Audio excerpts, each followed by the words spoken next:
देखील पांडुरंगाला साकडे घातल्याचं त्यांनी सांगितलंय. काय वाटतं आपल्याला? आपण देखील एकेकाळचे त्यांचे सहकारी अजितदादा मुख्यमंत्री आहोत. आता काय आहे की 10 आमदार घेऊन मी त्यांना मुख्यमंत्री करू शकत नाही.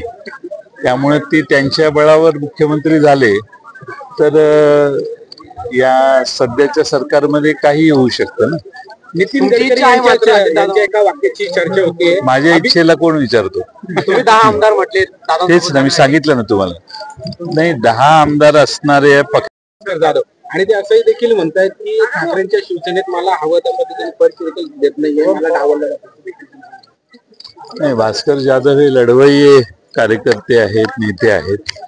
मला खात्री आहे की ते लढत राहतील आणि असं काही निवृत्ती स्वीकारणार नाही.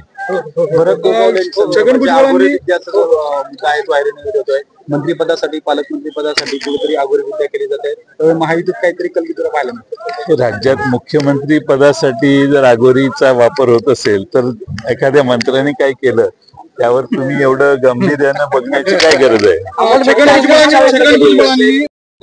जय मा कामाख्या देवी असं त्याच्यावरचा आशय आहे. आता कोण कोण देवीला साकडं घालून आलेलं आहे त्याचा शोध घ्या तुम्ही. मुंबईत बॅनरवर सुरू असल्याचं पाहायला मिळतंय.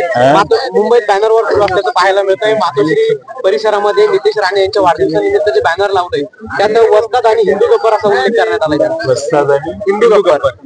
हिंदू गब्बर नितेश राणेंचा गब्बर. हिंदू गब्बर.